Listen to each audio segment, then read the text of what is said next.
ഒരൊറ്റ ചോദ്യം ചോദിച്ചിട്ട് ഈ ഒരു വീഡിയോ സ്റ്റാർട്ട് ചെയ്യാം. സന്ദീപ് സിംഗ് എന്ന് പറയുന്ന പ്ലെയർ കഴിഞ്ഞ ഒരു 5-6 മത്സരങ്ങളായിട്ട് അട്ടർ ഫ്ലോപ്പായിട്ടുള്ള പ്ലെയറാണ്. ഡിഫൻസ് ലൈനിൽ ഇത്രക്കും ഫ്ലോപ്പായിട്ടുള്ള ഒരു പ്ലെയർ ഇന്ന് കേരള ബ്ലാസ്റ്റേഴ്സിലില്ല.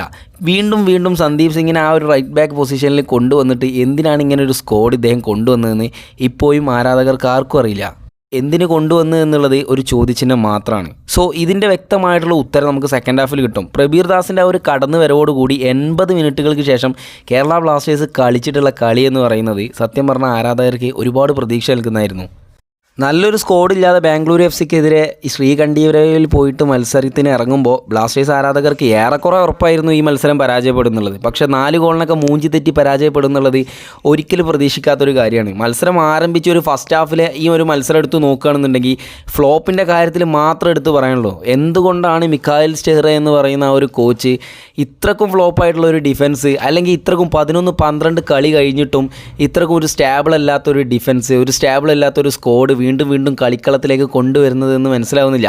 നോഹ സദോയെ പോലെയുള്ള താരങ്ങളെ സംബന്ധിച്ചിടത്തോളം നോഹ സദോയി, അതുപോലെ തന്നെ എഡ്രിയാൻ ലൂണ, ഇവരൊക്കെ ബ്ലാസ്റ്റേഴ്സിനേക്കാൾ നല്ലൊരു മികച്ചൊരു ടീം അവർ കൊതിക്കുന്നുണ്ട്, അല്ലെങ്കിൽ അർഹിക്കുന്നുണ്ട് എന്നുള്ളതാണ്. കാരണം ഇതുപോലുള്ള ഒരു ടീമിൽ കളിച്ചു കഴിഞ്ഞാൽ നല്ല രീതിയിൽ കരിയർ ഫ്ലോപ്പ് ആവാനായിട്ട് സാധ്യതയുണ്ട്.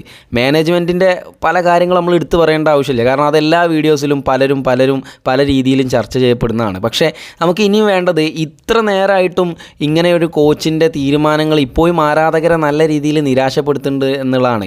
12-13 മത്സരങ്ങൾ എപ്പോൾ കേരള ബ്ലാസ്റ്റേഴ്സിനെ സംബന്ധിച്ചിടത്തോളം കഴിഞ്ഞിട്ടുണ്ട്. ഏകദേശം വിജയിച്ച കളികൾ എന്ന് പറയേണ്ടത് 3-4 മത്സരങ്ങളാണ്. ബാക്കിയുള്ളതൊക്കെ പരാജയങ്ങളാണ്. അതായത് നമുക്ക് ഡ്രോ പോലും പിടിച്ചെടുക്കാനായിട്ട് സാധിക്കുന്നില്ല എന്നുള്ളതാണ്.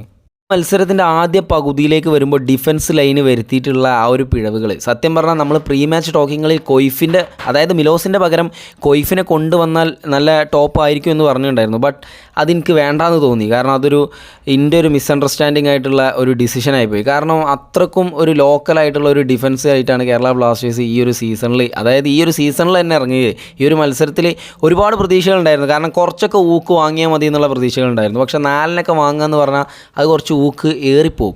ഇനി നമ്മൾക്ക് ഈ ബാംഗ്ലൂർ FCയെ സംബന്ധിച്ചിടത്തോളം അവരുടെ ഡിഫൻസ് ലൈനിലേക്കാണ് കണ്ടുപിടിച്ചിട്ടുണ്ട് കേരള ബ്ലാസ്റ്റേഴ്സ്. കാരണം എത്ര അറ്റാക്കിങ് മുമ്പോട്ട് കൊണ്ടുപോയിട്ടും, അതായത് നോഹ സദോയൊക്കെ ബോക്സിൽ കിടന്ന് കറങ്ങി കളിക്കുന്ന ദൃശ്യങ്ങൾ നമ്മൾ കണ്ടു. ഫസ്റ്റ് ഹാഫിൽ ബോൾ പൊസിഷന്, അതുപോലെ അറ്റാക്കിംഗ് തേർഡിലേക്കുള്ള പന്തുകൾ കൊണ്ടെത്തിക്കുന്ന രീതികൾ, ഇതൊക്കെ ബ്ലാസ്റ്റേഴ്സിൻ്റെ അടുത്താണ് കൂടുതൽ മുൻതൂക്കം. അതായത് ബ്ലാസ്റ്റേഴ്സിനാണ് കൂടുതൽ ശതമാനം മുൻതൂക്കം ഉള്ളത്.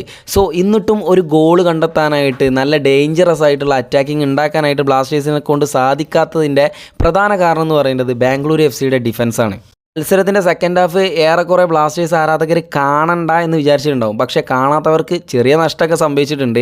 സോ ഹീസസ് ഹിമിനിയസിൻ്റെ ഗോൾ നമ്മൾ ഏറ്റവും കൂടുതൽ എടുത്തു പറയേണ്ട ഒരു സംഭവമാണ്. ഒരു ഫ്ലിക്ക്, വളരെ ബ്യൂട്ടിഫുൾ ആയിട്ടുള്ള ഫ്ലിക്ക്, ഒരു സ്പാനിഷ് സ്ട്രൈക്കറെ ഭാഗത്തുനിന്ന് എങ്ങനെ ഒരു ഗോൾ വരണോ അതുപോലെ ഒരു ഗോൾ അദ്ദേഹം കാഴ്ചവെച്ചു. അതിനുശേഷം ഫ്രെഡിയുടെ ആ ഒരു ഗോളും കൂടെ വന്നതോടുകൂടി സത്യം പറഞ്ഞാൽ ബ്ലാസ്റ്റേഴ്സ് ആരാധകർ മതിമറന്ന് ആഘോഷിച്ചിട്ടുണ്ട്. സ്ക്രീനിലായാലും അവിടെ ശ്രീകണ്ഠീരവയിൽ പോയിട്ട് ടിക്കറ്റ് എടുത്ത് കളി കാണാൻ പോയവരായാലും നല്ല രീതിയിൽ ആഘോഷിച്ചിട്ടുണ്ട്. പക്ഷേ തൊട്ടടുത്ത നിമിഷത്തിൽ വീണ്ടും അതേ വരുന്നു സുനിൽ ഛേത്രിൻ്റെ വക ഒരു ഗോള്. പിന്നീട് നിരന്തരമായിട്ടുള്ള അറ്റാക്കിങ്ങിനെ പ്രോത്സാഹിപ്പിക്കുന്ന നമ്മുടെ കോച്ച് നമ്മൾ കണ്ടു. സോ ഇതിൽ ഏറ്റവും വലിയ പോസിറ്റീവ് മൈൻഡായിട്ട് എനിക്ക് തോന്നിയിട്ടുള്ളത് പ്രബീർ ദാസിനെ അവിടെ കൊണ്ടുവന്നതാണ്. പ്രബീർ ദാസ് വന്നതിന് ശേഷം ഏകദേശം ഒരു 80 മിനിറ്റിന് ശേഷം കളിയൊന്ന് എടുത്ത് നോക്കുക, ഹൈലൈറ്റ്സ് നോക്കിയാൽ മതി. ബാംഗ്ലൂർ FC ഒന്ന് വിറച്ചിട്ടുണ്ട് ആ ഒരു 3 ഗോൾ അവർ ഇട്ടതിന് ശേഷവും. കാരണം ഗുർപ്രീതിനൊക്കെ ഒരുപാട് പന്തുകളാണ് സേവ് ചെയ്യേണ്ടി വരുന്നത്. അതിൻ്റെ കൂടെ നമ്മുടെ നവോച്ച സിംഗിൻ്റെയൊക്കെ ഒരു കിടിലൻ ഷോട്ടൊക്കെ നമ്മൾ കണ്ടു. സോ ഇതിനൊക്കെ കാരണം എന്ന് പറയുന്നത് ഈ വിങ്ങുകളിലൂടെയുള്ള അറ്റാക്കിങ്, അതായത് വിങ്ങുകളിലൂടെയുള്ള ക്രോസുകളാണ്.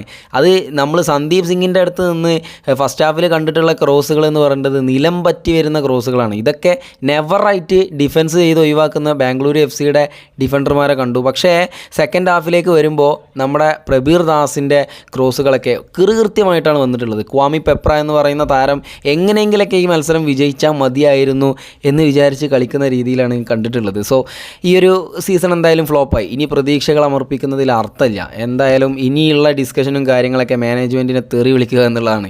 ഈ എഗെയിൻസ്റ്റ് ആയിട്ടുള്ള പ്ലേയേഴ്സിനെ, ഒപ്പോണൻ്റ് ആയിട്ടുള്ള പ്ലേയേഴ്സിനെ, മലയാളി താരങ്ങളൊക്കെ തെറി വിളിക്കുന്നതിന് പകരം മഞ്ഞപ്പടയും അതുപോലെ തന്നെ കേരള ആർമിയൊക്കെ ജസ്റ്റ് ഒന്ന് മാനേജ്മെൻറ്റിന് വേണ്ടി തെറി വിളിച്ചാൽ ചിലപ്പോൾ നന്നാവാനുള്ള സാധ്യത കൂടുതലാണ്. സോ എന്തായാലും മറ്റൊരു വീഡിയോയിൽ വീണ്ടും കണ്ടുകൊണ്ട് അതിലേക്കും ബൈ.